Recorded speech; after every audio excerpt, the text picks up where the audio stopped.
और आज की बड़ी खबर। आज प्रयागराज महाकुंभ का 8वां दिन है और पिछले 8 दिनों में कुंभ से धर्म और आध्यात्म की तस्वीरें तो आ रही हैं, लेकिन सोशल मीडिया पर चर्चा उन तस्वीरों की, उन चेहरों की हो रही है जो खूब वायरल हैं। संन्यास ग्रहण करने वाले आईआईटी बाबा, मॉडलिंग छोड़कर साध्वी बनने वाली हर्षा रिछारिया, या फिर रीलबाजों से परेशान माला बेचने वाली मोनालिसा, सब सुर्खियां बटोर रहे हैं। सोशल मीडिया पर इनकी रील जमकर वायरल भी हो रही है। लेकिन सवाल है, सनातन के इस काम में रीलबाजों का क्या काम?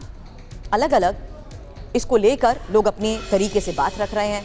आज आपको ऐसी ही कुछ तस्वीरें भी हम दिखाने वाले हैं, उनकी बात भी सुनाएंगे और इसी को लेकर एक खास पैनल भी मेरे साथ है। शुरुआत करते हैं तस्वीरों के साथ, क्योंकि महाकुंभ में आईआईटीएन बाबा अभय सिंह जिस तरीके से वायरल हुए हैं, उनकी बात सुनिएगा। आईआईटीएन बाबा मूल रूप से हरियाणा जिला झज्जर के रहने वाले हैं। इन्होंने आईआईटी मुंबई से एरोस्पेस इंजीनियरिंग की पढ़ाई की। इसके बाद नौकरी करने के लिए कनाडा चले गए। कनाडा में अभय सिंह का सालाना पैकेज करीब 36 लाख रुपए का था।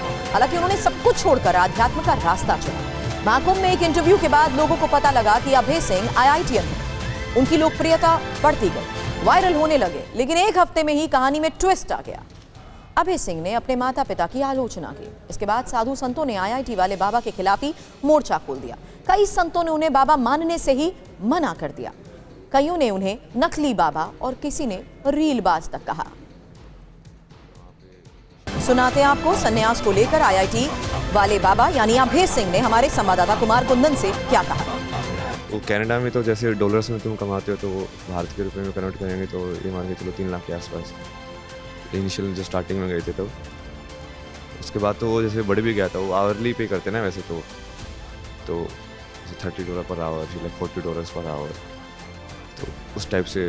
तो जो जितना वहाँ पे तो अपॉर्चुनिटीज़ बहुत होती है, मतलब तुम चूँकि वहाँ पे पैसे कमाने की मशीन ही है सब देश।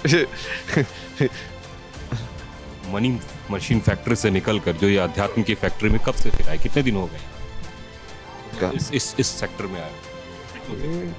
मतलब 3.5 साल के आसपास हो गया।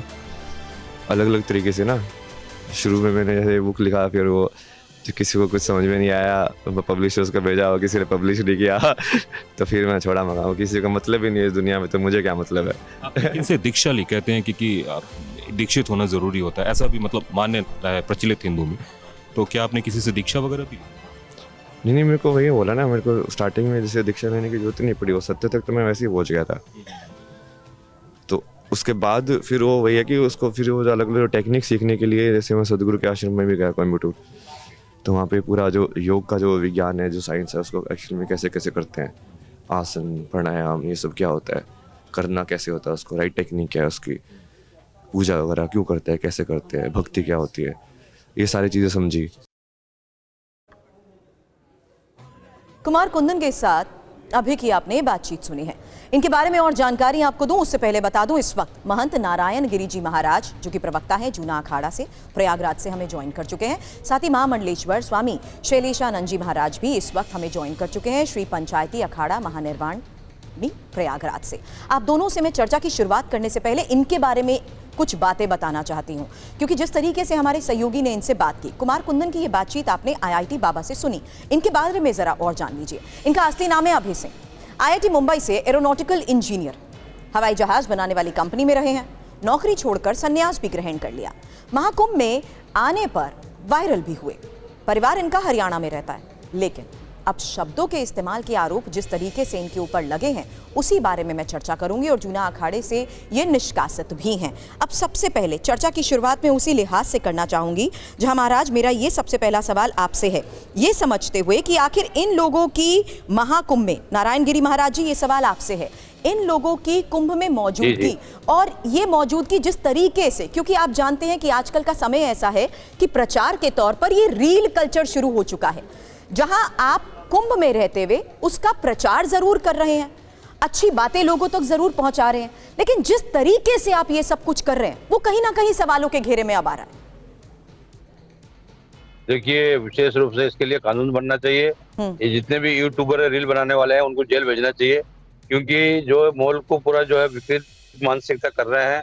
कोई अपना माला बेच रहा है, कोई अपना कोई व्यक्ति कोई सुंदर है, तो उसका मतलब उनका जो है वो यूट्यूबर बनाने के लिए थोड़े बनाए कि भाई ये जो है आपका रील बनाने के लिए बनी है। तो ये इनकी मानसिकता विकृत हो चुकी थी। और ये देखिए, जब आपने बाबा की बात किया, ये ना कोई बाबा बना है ना कुछ, ये मानसिक रूप से विकृत रूप से पागल हो चुका है। इसको जो है वहां से बेंगलोर से भी निकाल दिया, और जहाँ दूसरी कंपनियों में विदेश में काम कर रहा है वहां से भी निकाल दिया गया था। ये अपने माँ बाप को गाली देता है, गुरु को गाली देता है। ये कोई शिष्य बना नहीं है, कुछ है नहीं है, वो तो ऐसे ही अपना महाराज, पहले नौटंकी तो शुरू कर इनको दिया, जो सुन के आजकल लोग ये बहुत सोशल मीडिया इंस्पायर पे हुए चल रहा है। कि किस तरीके नहीं, से देखिए, एक आज आईआईटीएन ये होने के सोशल मीडिया पे बावजूद चल रहा है, आपने सोशल अच्छा मीडिया की खासा, वजह से। जहां आपको पैकेज मिलता है IITN वो है, सब जो कुछ छोड़कर IITN आप का सनातन की आदमी राह पागल पर नहीं हो चलने सकता को तैयार क्या? हुए। सुनिए, हाँ जी। IITN आदमी पागल नहीं हो सकता क्या? पागल तो कोई भी हो सकता है, मानसिक रूप से विकृत कोई भी हो सकता है। तो ये मानसिक रूप से विकृत रूप से पागल हो चुका है ये। इसका इलाज भी चल रहा है, और घर वालों ने जो इलाज कर रहे थे, तो घर वाले उनका आए थे, वो बता रहे थे इनका तो इलाज चल रहा था, भाग के आ गया, है ना जी। तो स्वामी जी, पागलों की तो कमी नहीं है मैं रोकना चाहूंगी, हाँ जी। शेरेशानंद जी के पास भी मैं जाना चाहूंगी और सवाल इस आधार पर करूंगी कि ऐसे कैसे पहचाना जाएगा सनातन की, अगर धर्म पथ पर आप चलते हैं एक प्रक्रिया होती है, क्या यहां पर सिर्फ उसी वेशभूषा में आकर आप ये कह सकते हैं कि हम सनातन के साथ हमारा एक लगाव है, इसलिए आज हम खुद को साध्वी कहें या हम ये कहें कि हम संत बन चुके हैं? इस पर सवाल करने से पहले एक और तस्वीर देखिएगा जरूर, क्योंकि महाकुंभ में हर्षा रिछारिया ये भी बेहद वायरल हुई हैं।